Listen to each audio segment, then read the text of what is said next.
Vindicate me, O Lord, for I have walked in my integrity, and I have trusted in the Lord without wavering. Prove me, O Lord, and try me. Test my heart and my mind.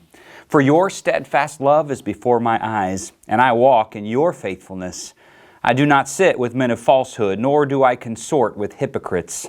I hate the assembly of the evildoers, and I will not sit with the wicked. I wash my hands in innocence and go around your altar, O Lord, proclaiming thanksgiving aloud and telling all your wondrous deeds. O Lord, I love the habitation of your house and the place where your glory dwells. Do not sweep away my soul with sinners, nor my life with bloodthirsty men, in whose hands are evil devices and whose right hands are full of bribes. But as for me, I shall walk in my integrity. Redeem me and be gracious to me. My foot stands on level ground. In the great assembly, I will bless the Lord. Welcome back to our study of the Psalms, and that was Psalm chapter 26. And David makes some pretty bold statements as he begins this psalm. He says, I have walked and trusted in the Lord without wavering. Now that's quite a statement. And he goes on to kind of add to that. He goes on to ask God to test his heart and mind. Check and see if this is not true, he's saying. And I'll admit, those words from David, at first, they seem a bit strong. But David has this confidence in the Lord, and it's this confidence in the Lord that tells us something about his relationship with God. He knows he is a forgiven man. He knows that he is walking with the Lord, and so he has this uncommon confidence. Let's just call it that. The statements that David makes can sound almost boastful. He can come across as downright arrogant if you only look at the surface of this psalm. I mean, really, after reading Psalm 25 last time, David here in this psalm seems almost out of touch with reality.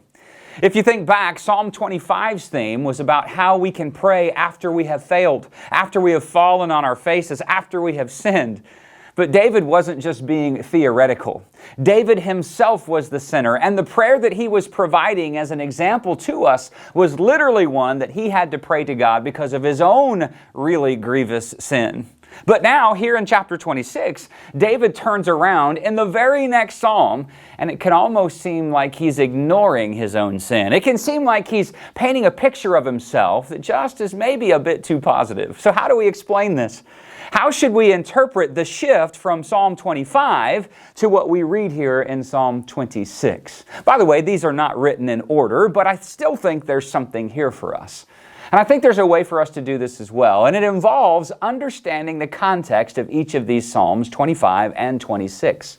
Now, we are not told exactly when the Psalms were written, but in Psalm 25, David must have been suffering as a result of his sin with Bathsheba, and so he seeks God in prayer in the context of the guilt and danger the situation would have brought his life. And it doesn't have to be just Bathsheba. There are other incidences of sin in David's life for sure that Psalm 25 could be talking about. But here in Psalm 26, the situation is different. Some commentators and authors believe it is very likely that this psalm was written as David was being hunted by King Saul before he became king. And so David then appeals to God for help on the basis of the fact that he's done nothing to deserve the treatment he was receiving from Saul. That's where these appeals to his integrity are coming from. And we might look at those appeals outside of the context and think, wow, David's being really arrogant. He's acting like he's never sinned. He's all holier than thou. But that's not what he's communicating. He is appealing to God for help in the form of protection from Saul on the basis of the fact that he didn't deserve to be hunted like an animal. In this case, then, it's not his sin that has caused his suffering. It is through no fault of his own that he finds himself in this position. And so, Psalm 26 can then be seen as a model of praying when you are suffering. It shows us how to pray when you need God's help. In times of suffering, you can be confidently sure that the reason for your suffering, when you can be sure that the reason for your suffering is not your sin, this is a great prayer to pray.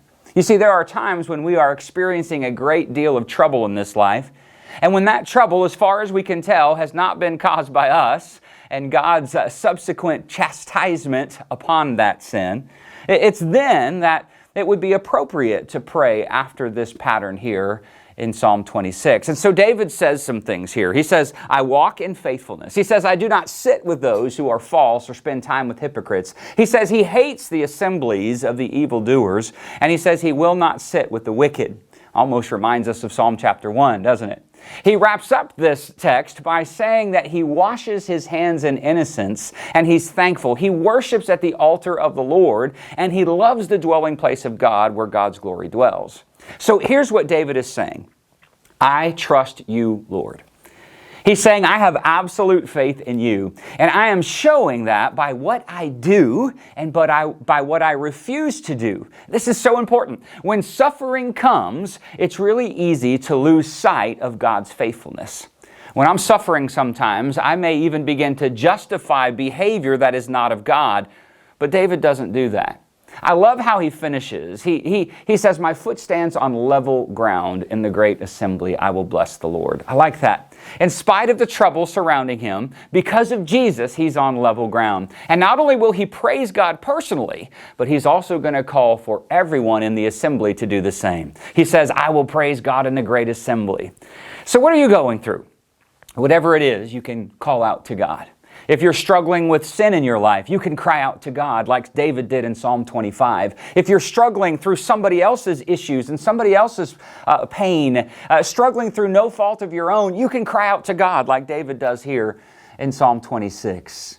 Trust in God's goodness. Trust in God's mercy. We sing the song, Trust and Obey. I think that's wise counsel. Trust and obey. For there's no other way to be happy in Jesus but to trust and obey. Do the things that bring honor to His name, and I know that you will be blessed by doing so. Don't we serve a great God?